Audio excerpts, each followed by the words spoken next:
Langkah berani perampingan lini bisnis dan efisiensi radikal kini mulai membuahkan hasil nyata bagi badan usaha milik negara atau BUMN.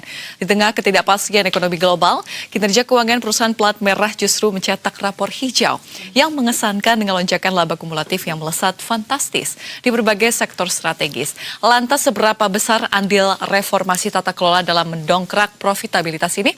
Dan apa saja tantangan struktural yang harus diantisipasi ke depan?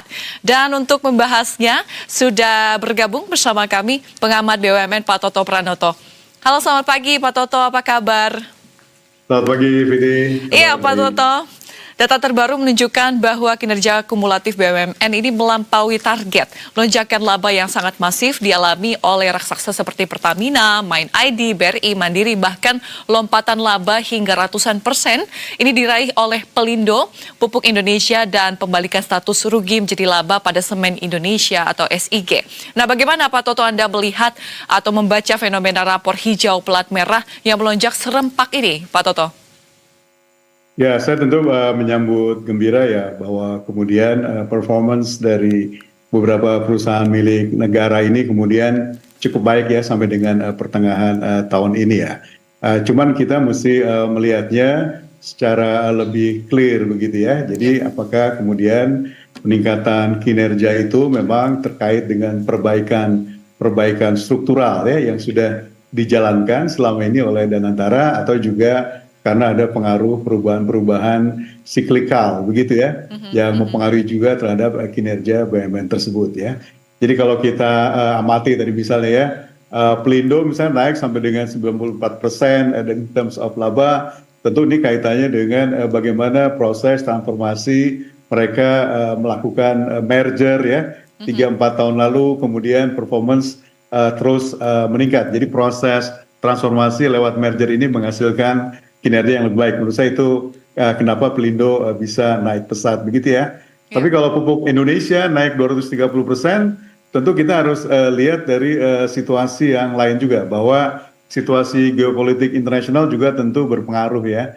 Pada saat ada konflik Iran, Amerika, harga-harga komoditas meningkat begitu ya, dan tentu juga Pupuk Indonesia mengalami windfall di sini karena kemudian bahan baku gasnya itu kan lokal, sementara harga urea globalnya meningkat tajam begitu ya, sehingga otomatis dia memiliki harga jual yang kemudian sangat meningkat pesat begitu ya.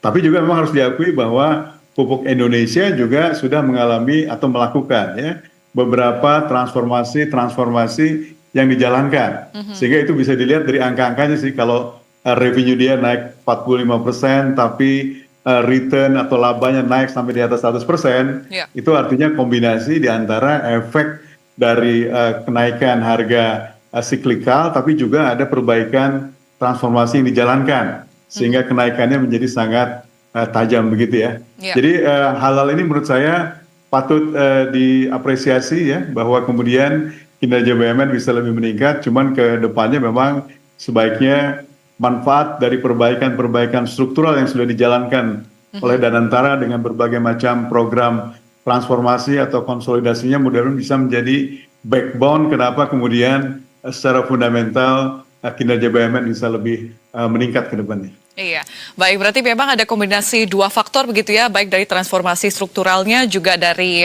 luar juga eksternal. Nah, Pak Toto sering menekankan pentingnya perampingan agar perusahaan plat merah ini fokus pada core bisnis baru. Yang baru-baru ini dikonfirmasi ada puluhan hingga ratusan anak cucu usaha BUMN seperti di PTPN, SIG, dan Pelindo yang dipangkas atau dikonsolidasikan. Nah, seberapa besar andil dari strategi efisiensi radikal ini terhadap struktur kesehatan keuangan induk BUMN saat ini, Pak Toto? Ya, saya kira apa yang sudah dikerjakan Danantara ya dalam setahun lebih terakhir dengan konsolidasi menurut saya sudah dalam langkah track yang tepat ya. Karena kalau kita perhatikan jumlah anak cucu perusahaan BUMN itu kan mungkin sudah lebih dari 1.000 misalnya ya. Tapi kan sebagian besar kondisinya itu tidak terlalu sehat begitu ya. Jadi dengan upaya konsolidasi, tentu kan ini adalah upaya-upaya bagaimana supaya daya saing BUMN bisa lebih meningkat kalau kemudian proses slimming begitu ya, proses di mana kemudian berbagai macam efisiensi bisa dijalankan kalau kemudian konsolidasinya bisa dikerjakan dengan baik ya. Misal di beberapa grup ya, di bawah grupnya Pupuk Indonesia ya, atau di bawah grupnya perusahaan-perusahaan negara yang lain, itu mereka sudah kurangi jumlah anak perusahaannya. Ya. Mereka lebih kepada concern kepada core bisnisnya begitu misalnya. Dengan cara seperti ini maka berbagai macam tanda petik ya, kebocoran-kebocoran, inefisiensi karena terlalu banyaknya anak perusahaan yang kadang-kadang sudah tidak related juga dengan core bisnisnya, itu bisa dilakukan efisiensi lebih cepat begitu ya.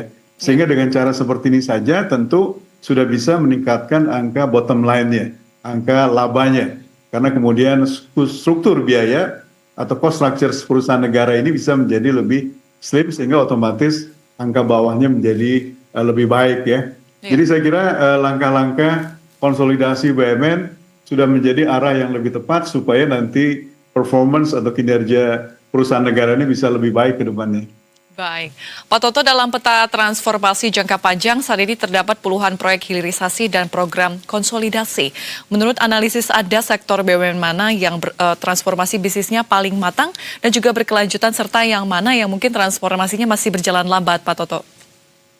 Ya, kalau kita perhatikan tentu ada beberapa sektor ya unggulan di dalam konteks perusahaan negara itu ya. Jadi kalau diperhatikan misalnya mungkin yang relatifly sudah cukup mature, matang itu adalah di kelompok Bank Himbara ya.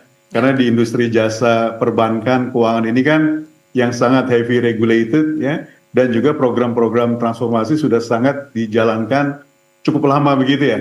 Sehingga in terms of transformasi saya kira sektor perbankan Himbara itu mungkin yang dianggap paling matang ya. Tapi juga kemudian kita lihat di beberapa sektor lainnya, misalnya dalam konteks bagaimana pelabuhan Indonesia dengan hasil merger tadi begitu ya, mereka kemudian bisa mengefisienkan proses bisnis dan lain-lain sehingga kemudian angka profit yang mereka bisa cetak juga bisa makin besar. Ini juga menunjukkan bagaimana di sektor kaitannya dengan soal pengelolaan utilitas pelabuhan begitu, itu juga relatif cukup berhasil. Juga jangan dilupakan mungkin di sektor pertambangan ya, di sisi Mine ID misalnya, mereka juga sudah lakukan berbagai macam terobosan juga, bagaimana misalnya program hilirisasi dijalankan dengan lebih cepat sehingga value added kepada perusahaan juga bisa makin besar begitu ya. Jadi dalam konteks semacam ini saya kira itu menjadi sektor-sektor di mana juga BUMN bisa bekerja dengan lebih cepat ya, termasuk dalam konteks tadi misalnya Pupuk Indonesia juga mungkin mereka dalam kategori yang juga lebih cepat melakukan proses transformasi sehingga kemudian angka-angka performance keuangan bisa menjadi jauh lebih meningkat ke depannya. Nah tapi juga tentu harus diperhatikan sektor-sektor yang masih tertinggal ya. Jadi juga kalau kita lihat misalnya kinerja di sektor apa misalnya terkait dengan konstruksi dan lain-lain, itu perlu ada perbaikan-perbaikan yang lebih signifikan ya supaya nanti mereka bisa keluar dari situasi buruk yang sekarang sedang terjadi ya. Berarti yang menjadi catatan ini adalah sektor konstruksi begitu ya Pak Toto, yang juga harus mempercepat gerakannya. Nah sebagai ahli manajemen, Anda selalu menggarisbawahi pentingnya good corporate governance dan juga kompetensi kepemimpinan dengan laba yang sedang melesat tinggi. Nah apa jebakan governance yang harus diwaspadai direksi BUMN agar kasus-kasus korupsi atau salah urus aset masa lalu tidak terulang kembali, Pak Toto? Ya, saya kira ini topik yang sangat relevan ya. Jadi pada saat kemudian tingkat pengelolaan BUMN semakin kompleks, mereka juga diminta untuk bisa masuk ke pasar yang lebih luas, termasuk pasar global begitu misalnya, maka tentu tata kelola atau good corporate governance ini menjadi satu prioritas ya. Jadi dalam konteks ini menurut saya supaya GCG betul-betul bisa berjalan efektif di perusahaan negara ini, maka saya kira peran dari beberapa elemen kunci dalam perusahaan itu menjadi penting ya. Paling nggak misalnya fungsi dari Dewan Komisaris sebagai pengawas dari perusahaan negara itu harus betul-betul lebih efektif. Jadi Dewan Komisarisnya jangan sekedar mereka menjadi tanda petik stempel saja begitu ya. Tapi memang betul-betul mereka bisa menggunakan kekuatannya untuk melihat kinerja dari manajemen dengan lebih baik. Sehingga saran saya memang selalu misalnya komite-komite yang ada di bawah Dewan Komisaris itu harus bisa diberdayakan optimal begitu ya. Ada komite audit, komite nominasi, komite resiko dan lain-lain. Kedua juga kemudian kita harus perhatikan bahwa konsep terkait dengan soal three lines of defense begitu ya, dalam konteks pengelolaan korporasi juga mesti dijalankan dengan optimal lah ya. Ya. Ini kan tentu melibatkan juga beberapa pihak lainnya begitu. Dan terakhir saya kira yang penting juga adalah bagaimanapun perusahaan negara itu kan tidak hidup dalam suatu lingkungan yang vakum ya. Tentu dia juga berinteraksi dengan banyak pihak. Jadi saya kira sekarang langkah Danantara begitu ya, yang ingin mencoba memprofesionalkan pengelolaan BUMN dengan lebih baik, saya kira kata kuncinya adalah membawa orang-orang yang memang punya kualitas baik begitu, good talent untuk duduk sebagai pengelola BUMN, dan kedua juga tanda petik Danantara harus mampu juga mencegah tanda petik intervensi-intervensi yang tidak diperlukan, sehingga nanti bisa mengganggu kinerja dari BUMN tadi. Saya kira dengan langkah-langkah ini mudah-mudahan tata kelola BUMN ke depan bisa semakin baik begitu. Baik, terima kasih banyak Pak Toto Pranoto selaku pengamat BUMN Universitas Indonesia atas insight-nya pada pagi ini di Investor Market Today. Selamat melanjutkan aktivitas kembali, Pak Toto.